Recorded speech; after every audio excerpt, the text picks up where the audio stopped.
After a significant breakthrough during its last launch on March 14th, now we are back with another thrilling performance of the world's biggest reusable rocket ever within less than 2 weeks, this time with much more exciting features integrated. Let's see how the latest launch is going to thrive.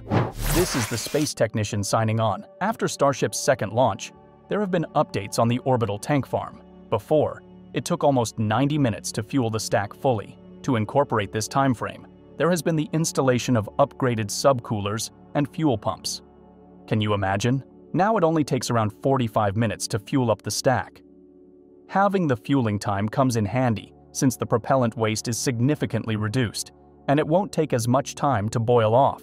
After several tests, the performance results were flawless. This time, the team went ahead to achieve the next milestone. As part of the development plan, there have been major infrastructural changes. To specify, the ground infrastructure has been upgraded and, in some cases, entirely renewed. In the next stages, the integration of horizontal tanks with the full-stack rocket came up. In total, there are 9 tanks, 4 of which are connected to nitrogen lines, while the rest of the lines are to liquid oxygen suppliers. With the progression of testing, the team has slowly started removing the vertical tanks from the sites. Among them, the water, liquid nitrogen, and oxygen tanks were dismantled. At the first stage, all the water tanks were removed, following one nitrogen tank removal. The workers took a bit of time to get rid of the pertile insulation. Finally, on May 13th, the second nitrogen tank's shell was scrapped off and dismantled from the site. The last remaining nitrogen tank followed suit.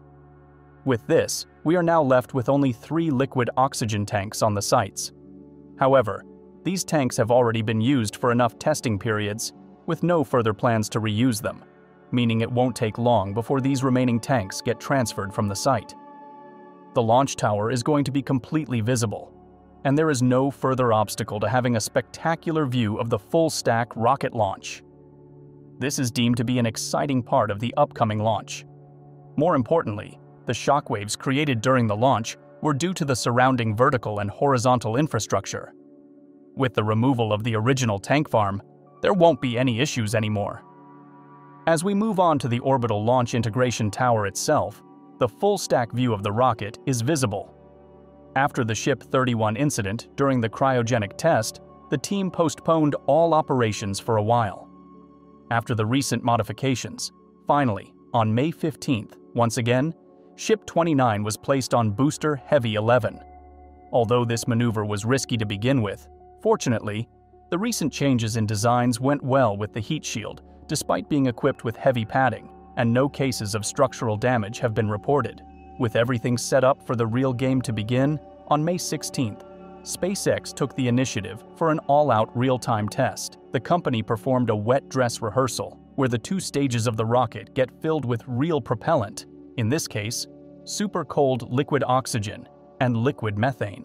Surprisingly, even though the pad was staged for testing with the closure of Highway 4 for safety maintenance, the rocket tank spun up, fueling only for a few minutes. After that, the vehicle was detonated immediately, and the foggy clot disappeared. After some inquiries, we found out that it was actually a pre-launch safety test. Typically, when dealing with a huge amount of liquid methane, to avoid any potential disasters, the nearby residents and mariners in Boca Chica get notified to keep a safe distance. This time, no such measures were taken. So, we presume this to be a ground service commissioning venture. It's basically testing in smaller scopes to verify whether the upgrades are functioning properly or not. So, what was the outcome? Unfortunately, there seemed to be minor technical issues. Later on, workers were seen working in a liquid oxygen tank.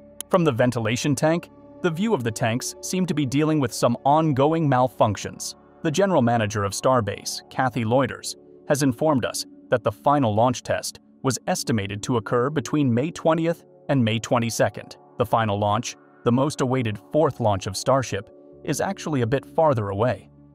First of all, the regulatory permission requires a successful wet dress rehearsal. Unless the ship gets through the backlog of malfunctions, the stage is now clear, with only the necessity of relevant approvals. On May 21st, SpaceX posted on X, "Launch rehearsal for Flight 4 is complete. sharing 4 steps of the procedure. The only remaining portion is paperwork. We are still waiting for the notices of air and marines from Texas and Mexico, as well as landing regions in the Indian Ocean.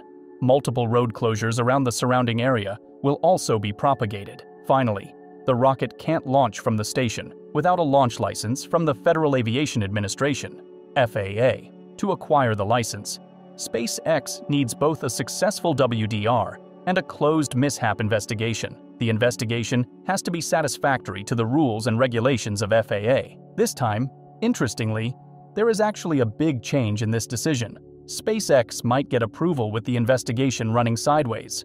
The FAA isn't actually leveraging the rules for SpaceX this time. It's just that the company has to evaluate whether the third Starship flight posed any significant threats. If they can prove the disintegration didn't have any major public threats, and the vehicle was dismantled in the predicted areas, the FAA will modify this license and let SpaceX launch the rocket for the 4th time.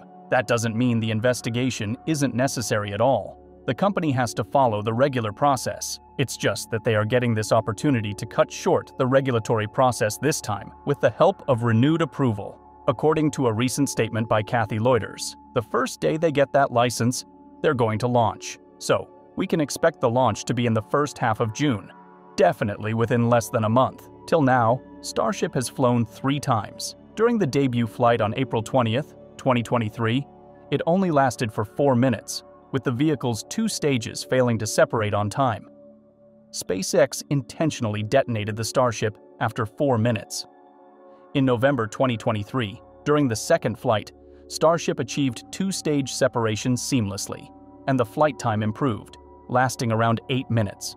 On March 14th, the Starship had a flight for about 50 minutes before breaking apart, as it couldn't keep up with the atmospheric pressure of Earth during re-entry from space. So, in the upcoming launch, the biggest fit for SpaceX is to overcome the pressure during re-entry and a successful arrival in predetermined locations, as stressed by SpaceX founder and CEO Elon Musk. Now, it's just time to eagerly wait for the spectacular show to proceed. Let's see how things turn out during this 4th launch. Don't forget to like, share, and subscribe to our channel, as we'll keep updating the latest news. See you guys in our next video. Hopefully, some exciting news about this launch is awaiting. This is the Space Technician signing off for now, and I'll see you Space Cowboys in the next one.